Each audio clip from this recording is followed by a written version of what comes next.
Cool. Cool beans. Pretty cool. Pretty cool.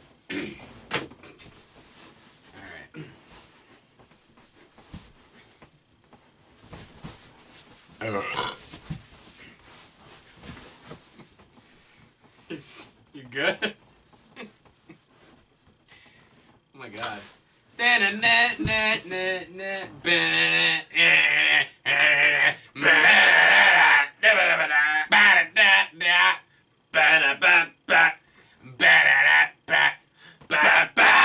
We're doing Tetris! Tetris. Welcome back to Power Street Gaming Retrospective! I just got a Tetris. Thank you. Yes, so we're doing the classic Tetris. We are. Holy shit, man. Tetris, one of the landmark, I would even venture to say, not just one of the landmark games on the Nintendo, but Tetris really was a landmark video game in general. Absolutely. I mean, Tetris was a game changer. Absolutely. Like, completely. Pun not intended, but it really was. Like, I mean, it is basically a historic game. Yeah. In the field of puzzle games and stuff like that. It is definitely it falls into that saying, it is, what is it? Simple to learn, but difficult to master. Yeah. Kind of. Easy to learn, hard to master. Yes. That definitely sums up Tetris to a T. And the game, to a T. And the game actually was one of the very first games, in my opinion, that really transcended any kind of generation gap and age gap in gamers, where not only did you have it wasn't just Nintendo was only for kids and kids play video games, but now all of a sudden you had more adults playing this game than kids, and so now adults realize that, hey, you know what, games can be for us too. Mm-hmm. And I think more adults ended up loving the game and just kind of learning it and enjoying it than the kids really did. I would say so. This game has such a weird Zen quality to it. It really does. Just kind of, you put that mindset on of just putting the fucking blocks down. I just want to clear these lines, and I want to make my space clean, and people just, people ate that up. Absolutely. So with Tetris, actually, even though the Nintendo is, we're reviewing the Nintendo one, but the Game Boy version of this game actually came out first in North America. Yes, it did. It was, that one came out first before the Nintendo one in July of 1989, and then it wasn't until November of 1989 that Tetris came out for the Nintendo. So, and it was actually the initial launch title for the Game Boy. Wow. And people really thought that Tetris is what it was that sold Game Boys, not Game Boy selling Game Boy. Ironic. Yeah. That might not be ironic. They knew what they were doing. Yeah. But most people know that this game was a Tengen cart initially, I think, right? Well, it was. So the game was actually, it was developed by a Russian computer engineer named Alexei Pajitnov. And there is a whole history about when people started playing this game, they went nuts for it, and so everybody was trying to secure the rights to this. Nintendo, Sega, some other companies and stuff too were looking for the rights to not only just the computer rights to the game, but then the home versions of the game, all that stuff. And so while Nintendo was actually brokering the deal, Sega, they were trying to broker another deal, and so they ended up releasing the Tengen cart, the black cart that you may be familiar with. Well, shortly after they had released it, Nintendo had secured the rights to the home console versions of Tetris, and so basically they issued Tengen a cease and desist. You can no longer sell these. You have to take whatever stock you have and remove it from shelves, so then Tengen had to remove theirs from shelves, and then Nintendo put theirs on there instead. And with the wonderful tagline, "From Russia with fun." Yeah, that's good. Hilarious. It was. Nice James Bond reference there. I love it. But yeah, I mean, you'd be hard pressed to find someone who doesn't know what Tetris is. Yeah. You got falling blocks that fall from the center, like, was it 5, 6 different shapes? 6, yeah. 6. Yeah, different. Wait, no, 7. Isn't there 7? Is there 7? 7. I think. So many different configurations of four block patterns. and all you have to do is make solid lines. You complete a line, it clears off. There's 7. Yep. There was 2 different game modes where you just started with a blank canvas and you just make as many lines as you want or as you can.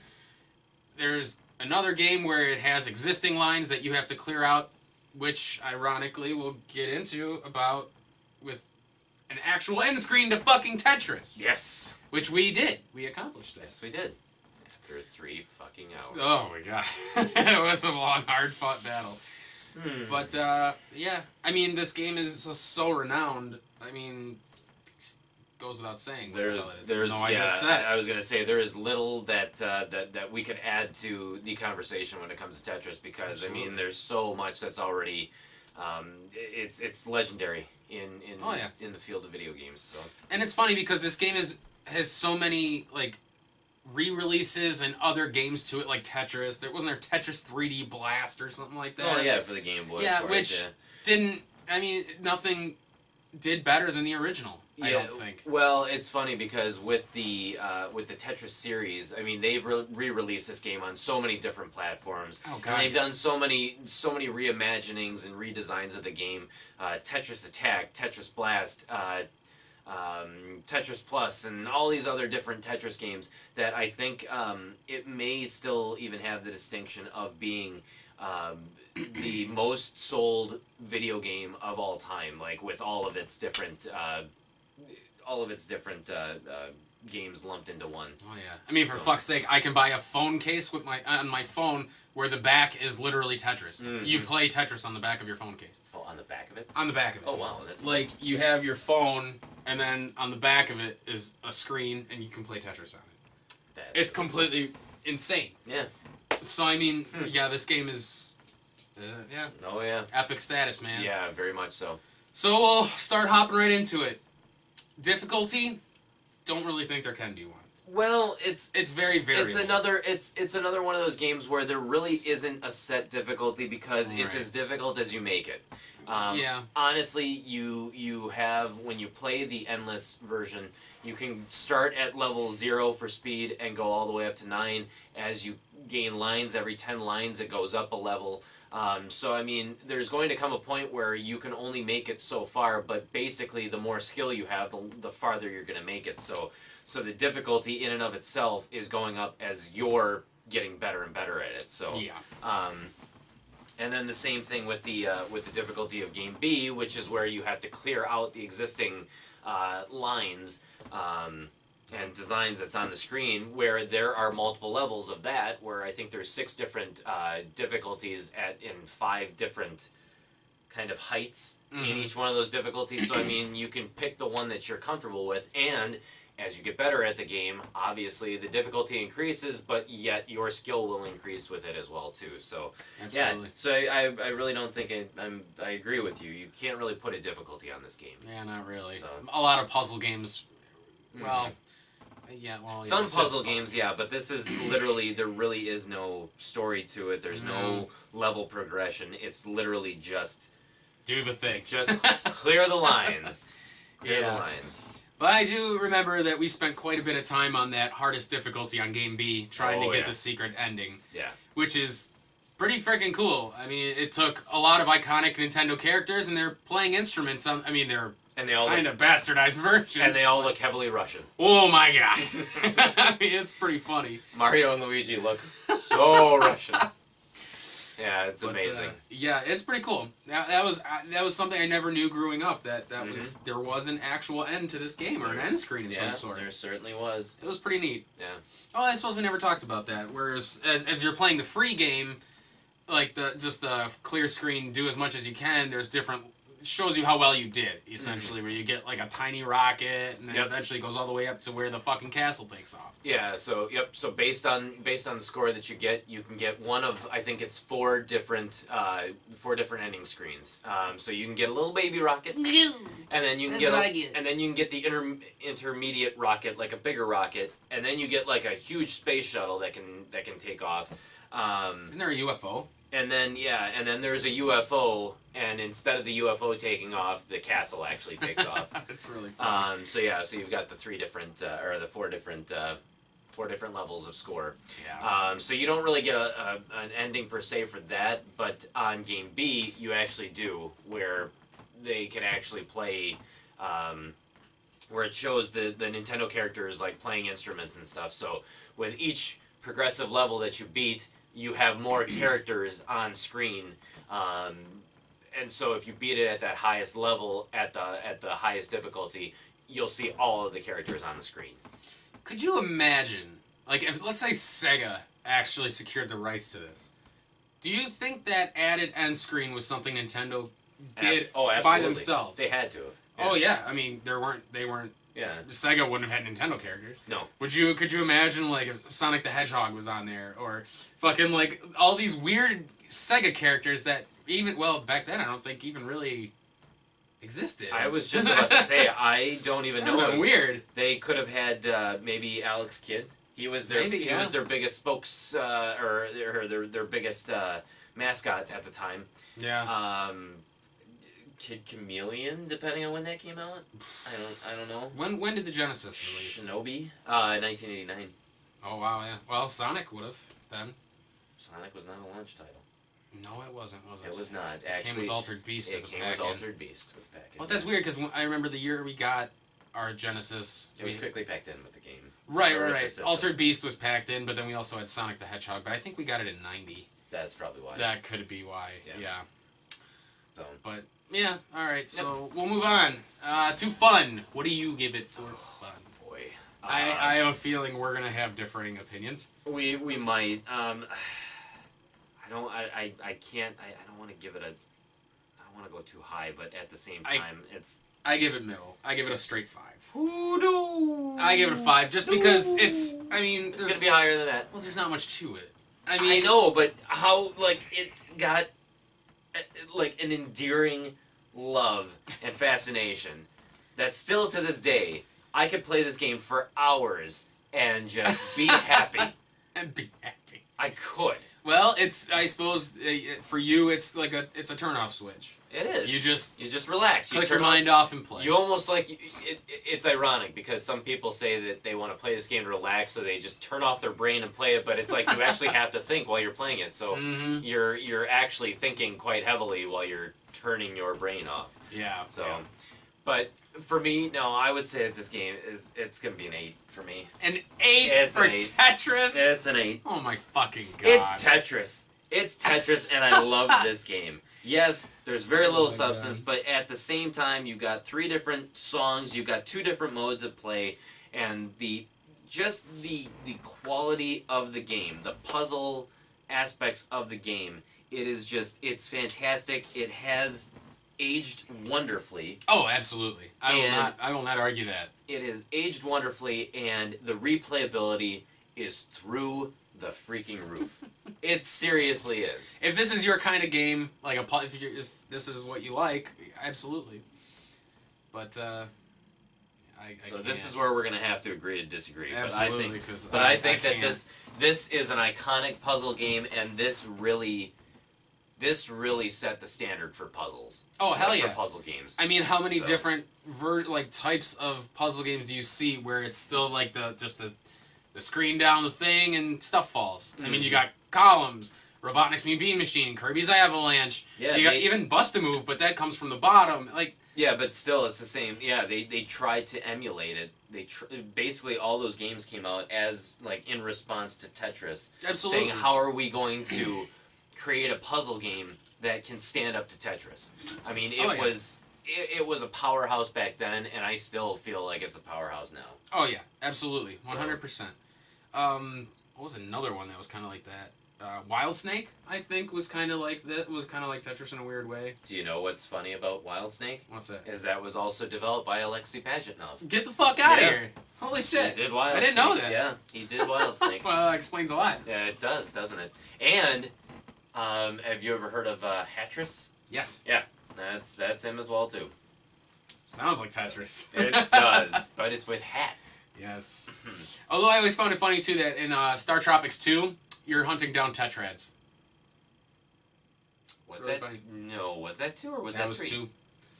At the end of every world that you did, you got a tetrad. That's right. Yep, it was a tetrad. Yeah, that's right. It was 2. It was too. Yeah. Yep. Mm-hmm. I always thought that was kind of funny. Yep. I was like, oh no, wait, Tetris. Yeah. I don't even remember what it made, but Mhm. it just, I always thought that was They were, funny. yeah, they were Tetrads though. 'Cause that was the first thing I thought about too. I'm like, oh, that's what those are called. Those pieces in Tetris. They're called Tetrads. Yeah. Yeah. All right. Well, yeah, we're gonna disagree on that one, but Yes, we are. I mean, I definitely don't take anything away from this game. No, It's an icon. I mean, it's a video gaming icon. it is. As much as So if you Mario like- Brothers, as much as Pac-Man. So if you like action in your game, obviously you're not going to find it here. No. If you like a little bit more substance, more variety of stuff, you're probably not going to find it here. But if you love puzzle games, it does not get better than this. I agree. All right, man. What did you pay for Tetris? What did I pay for Tetris? I actually paid nothing for Tetris because I inherited this game from my aunt when she got rid of her Nintendo stuff, because this was actually one of her favorite games on the Nintendo. Well, goes back to what you were saying, is even a lot of adults played this. Oh, yeah. All right, cool.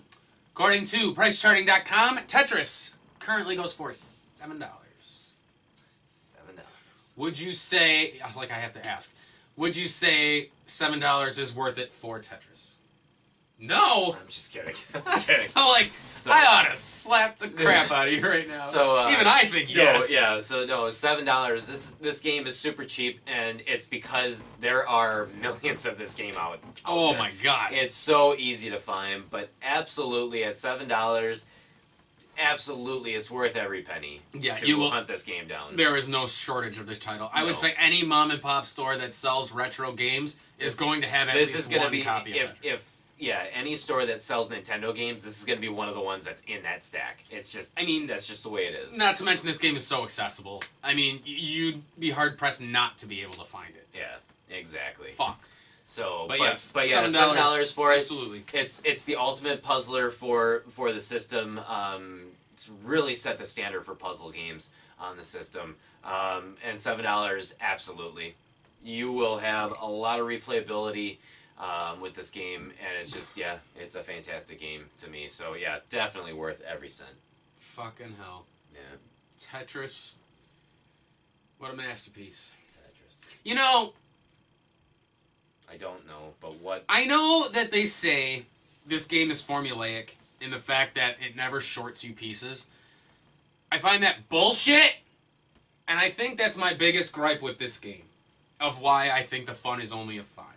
There are times in this fucking game where it feels like it purposely slights you pieces that you need, because it knows you fucking need that piece. Straight piece, usually. I would say 9 times out of 10, it's always that straight piece that you're missing to get that Tetris. Is no such thing as a bad Tetris Oh, piece. get the fuck out of here, Slagoski. Jesus Christ. You just need to know how to use the pieces that are given to you. Yeah, bullshit. Do you truly believe that? In your heart of hearts that that's a thing?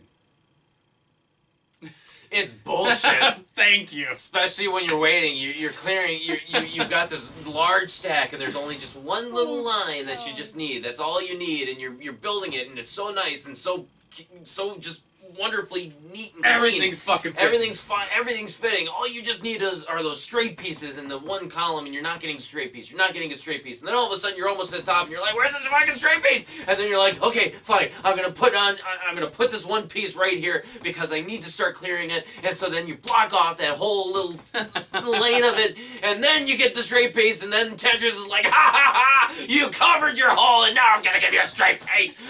Fuck you!" Nothing like covering your hole for the straight piece. It's good advice if you go to prison. Cover your hole. Watch Watch your out beehole. for that straight piece. Don't let them shine it up real good. But yeah, that does feel like Oh, that man. happens. I would say that's pretty much the demise of everybody in this fucking game. Oh, yeah. Is the fact that everything will fit so perfectly, and then you'll get that one fucking random errant piece that just doesn't fit. Nope. And then you make that one little gap, and then that gap comes back to haunt you. Mhm. And it just... This fucking game, man. I had it one time where I had 40 of the other pieces. I've never hit that high, let's be quite honest. About 20 of each other piece, and then the straight piece I had maybe like 12. I'm like, what the fuck? So that's why I say, like, this game, it has to know. Yeah, but That motherfucker had to have programmed it some way to know that you need that piece and is purposely shorting you. Yeah, but at the same time, though, I mean, depending on how people play, I mean, sometimes the straight pieces can actually, like, screw you over, though. That's true, actually. Preparing for a Tetris is sometimes worse than actually just clearing lines. Exactly. Yeah, I'll give you that one. And if you're just clearing lines, I mean, a straight piece could be just as devastating as, like, a little square piece or something. Yeah. All right, man. Yeah. So that's Tetris. That is for Tetris. our take on Tetris. Hit us up on Facebook. Hit us up on Twitter. Go to powertripgaming.tv. Takes you right to the channel. It take you right to channel. You watch Tetris. You enjoy our playthrough of Tetris. Link in description. Next time on Power Trip Gaming Retrospective. We will play our review something back. We will review. We will. We.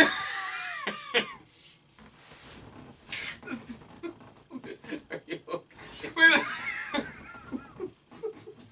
Are you okay? Why review something better? I couldn't look at you. I kept making me laugh. Why? I don't know. We'll play some. We'll play some. We'll play some. We'll play it. I just kept thinking about covering the hole for the straight piece, and it made me laugh. We'll review some. Stop. We'll review some. You're such a nerd. Oh, God.